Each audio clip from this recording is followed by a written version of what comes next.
Hello, and welcome to W.R. Frady's Friday Night Frights. I'm your host, W.R. Frady, and I'd like to welcome you back to the shadowy world of ghost stories, spooky tales, fireside stories, and other fun and eerie tales for the Halloween season, this campfire, or just whenever the spirit moves you.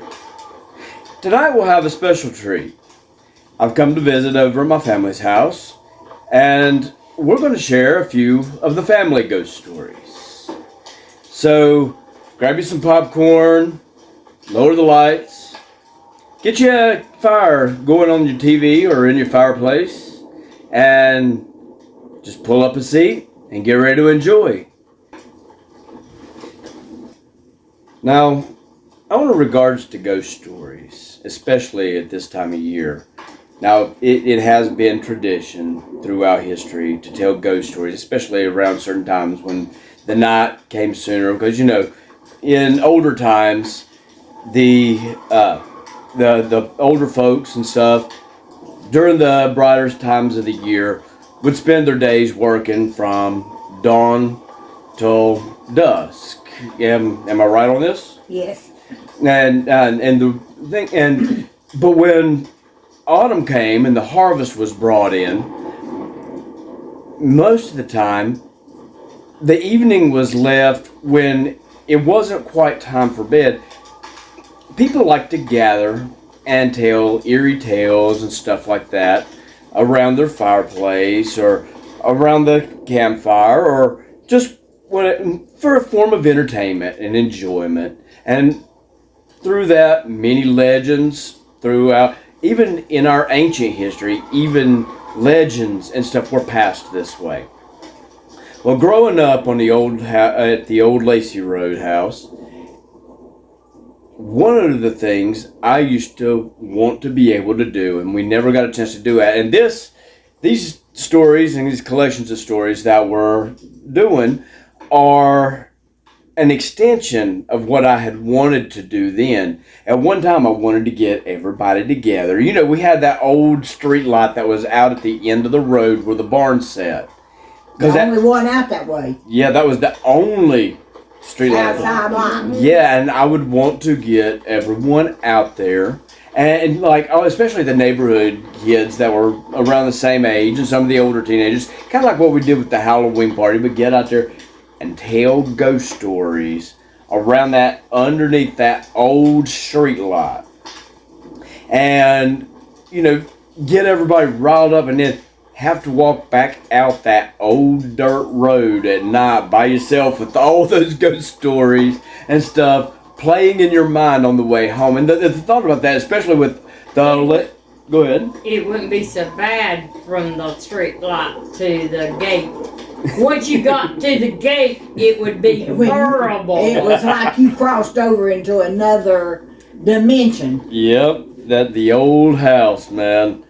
I remember a number of times being out there and just the things that you would witness and see and stuff at night. Those were the things. And so yes, I would want to do this and tell ghost stories. And then everybody have to go back, and anybody that was spending the night with me at my place, we would have to traverse that old road back to my house, that old house on Lacey Road. And any of you who know me and know that old house, know the stories of that old house, and that's and why there's a series called Legends of Lacey Road. But yeah, they would just to make a point. Yes. The legends, the stories existed before we ever were there. I know. To the point that nobody would come to play trick or treat at our house. Oh, I know. It's about the fact we'd have 5, 10, a dozen jack-o'-lanterns sitting outside waiting, because we always have fun and stuff like that. And we always had bonfires and parties instead of trick or treaters. Oh yeah, and man. And when we would tell these ghost stories around that campfire, those big bonfires, quite often the house took on a life of its own and joined in the fun itself by creating its own ambiance and things that were going on that added eeriness to already eerie tales. Remember the night that we were out there telling tales and we had that sound effect tape going? I certainly do. And the fact that we had it on speakers out across the... And then the hoot owls and everything started... The hoot owls and everything started joining I in. remember that. Oh, yeah. So tonight we're going to carry on a tradition of family ghost stories. Thank you for joining me, and in this, we will get started now. Our first story of the night comes from my guest, which is my mom, Edna Frady. So here, I'm going to turn it around, and I'm going to turn it over to you. Hello. I'm going to tell you the story of my visitor in the bathtub in the old house on Lacey Road. Now, the old house had an addition for a bathroom put on what had been a matching back porch to the front porch. The front porch and the back porch were identical. But whenever they wanted to put in a bath and a kitchen, they used part of the back porch to build those rooms. So one night, after a hard day's work, I went in to get ready for the next day, and I got ready and I filled up this big old clawfoot bathtub full of hot, soapy water. And I was sitting there, taking my bath, and suddenly I have a visitor. This gentleman was dressed as you might find George Washington at a ball. He had on blue satin pants and shirt with lace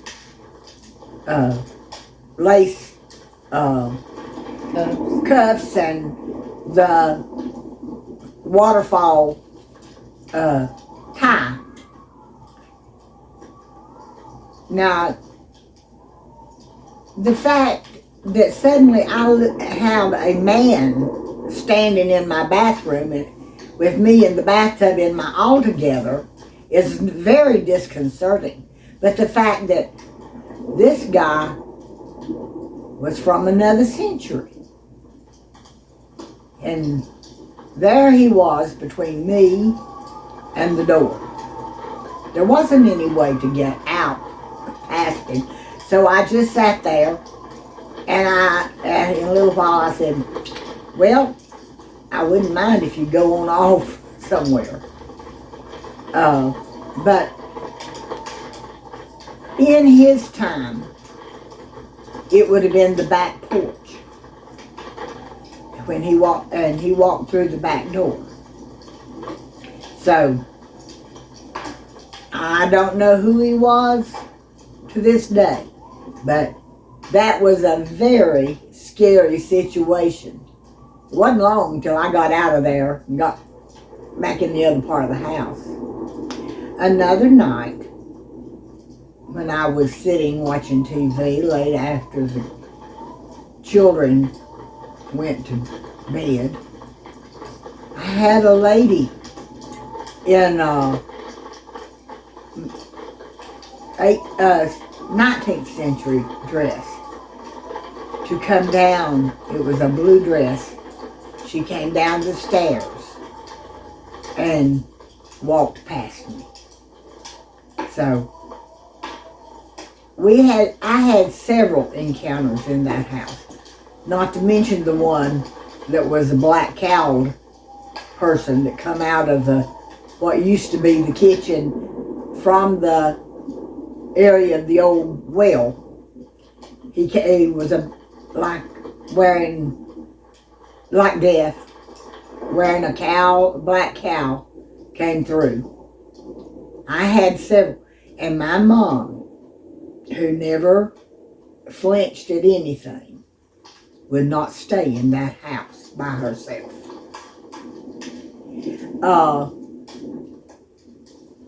Another story that has been passed down through the years, my mom used to tell this story many times when we were having Halloween parties over the years. Back in the early 30s, Mother and Dad and several of her sisters and their husbands lived in Winston-Salem. My grandparents lived in an old house that did sit right off of the interchange right there on I-40 and 321. It has fallen now, but several years ago you can still see it. But back in this time, the road really came through Brookford, and it was not paved. And they had an old A model that they came from Winston-Salem in. And you can imagine a long, dark road, because there wasn't any shopping centers along 70 then. It was just an old 2-lane road. And the Brookford Road came off, and then they came down past this house. Well, my grandparents had been living in this house. Now, they had not informed my aunts and uncles and my mom and dad that they had moved. And so they pulled up, and there were lights on in the house. And they went and they knocked on the door. Someone came to the door, but they wouldn't open the door. And they knocked again. And they heard the person in there, but no one opened the door. Well, they finally, it was late at night, and they knew they was going to have to go to bed regardless. So they opened the door and they went in to go to sleep. And there was no one there. Unbeknownst to them, Grandma and Grandpa had moved. And so they moved on up in West Hickory. But they spent the night there because they didn't know where else to go at that time of night. And so they heard someone walking in the house, but they never saw anyone. Well, they went to bed, and they heard this horse, and they looked out, and here come a white horse, and it was breathing flames. Mother told this to me many times, and she said it ran around the house, and then it ran off. Well, they certainly waited till daybreak so they could see how to get out, but they left there and went back to hunting Grandma and Grandpa the next day. But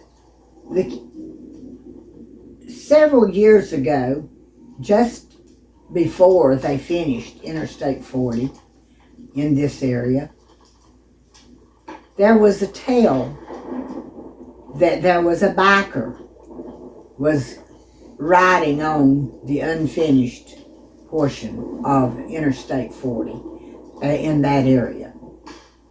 And he encountered the white horse, and that it burned his leather jacket. And I have heard, although I cannot corroborate it, that it is in the archives at the police department. I don't know if it still is, but it was. And the next one is, in my grandmother's house, it was haunted by several ghosts. The first one is the story of a policeman from Hickory. He was the detective. And he was one of my grandmother ran a bed and breakfast. And so he was one of grandmother's boarders.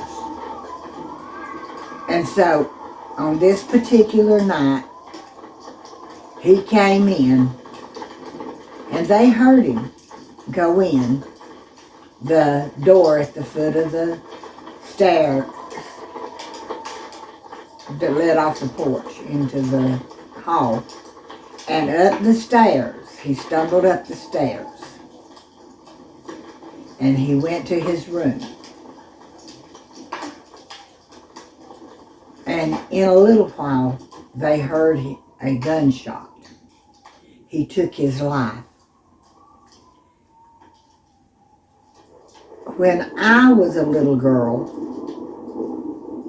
in the 40s, many times we would go to grandmother's to spend the night. And grandmother always put us to bed in that room. Now, we have heard the stories that people had heard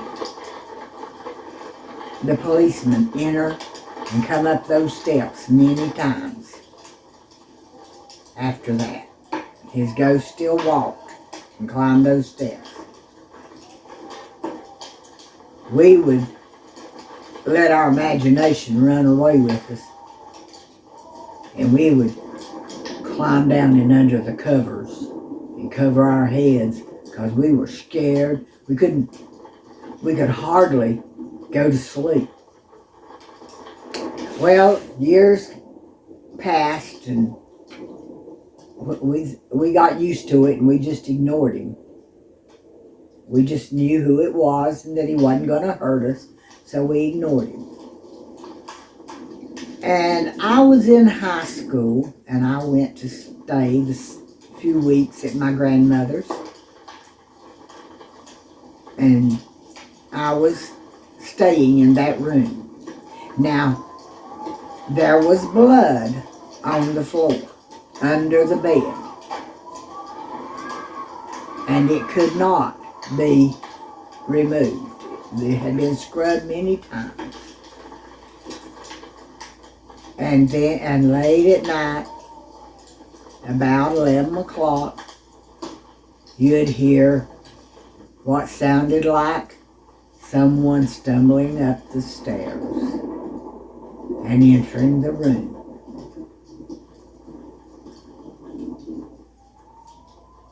Well, one night I decided that I'd had enough. So the next day I got up and I went to the kitchen and got me a pail of water and a mop and a broom and Granny's cleaning cloths.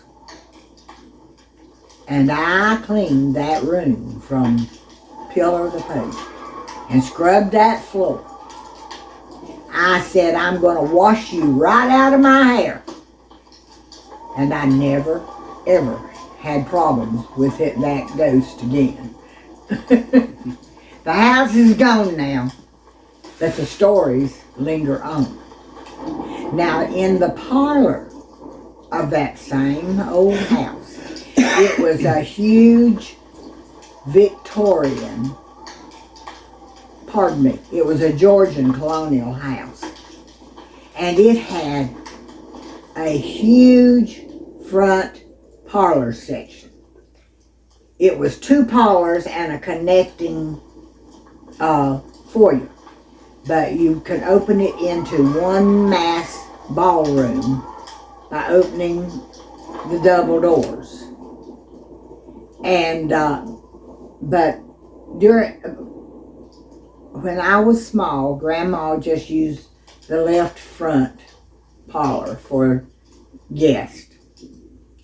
And so I loved to go in there. She had books of all description, and I loved to read. There was one problem. That parlor had a spirit, and it was not a friendly spirit.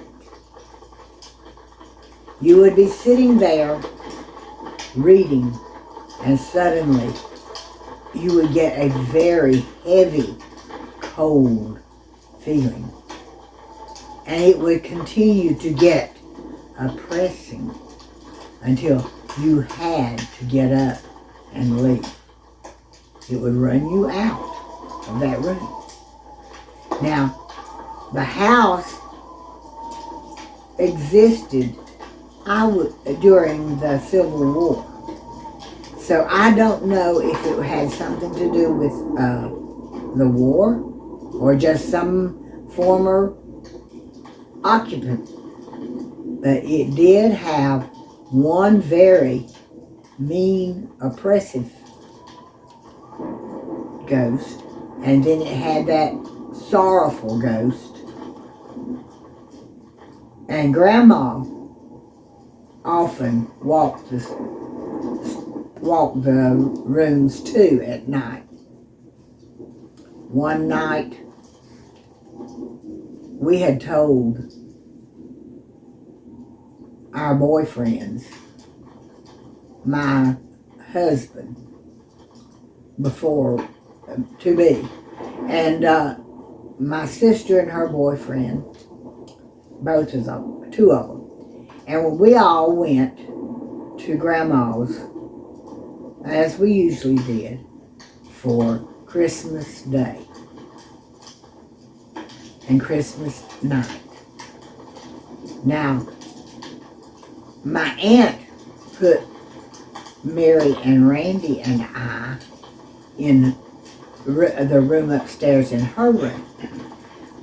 But since the boarders were supposed to be gone for the holidays, Grandmother put the boys in one of the rooms over in the old house.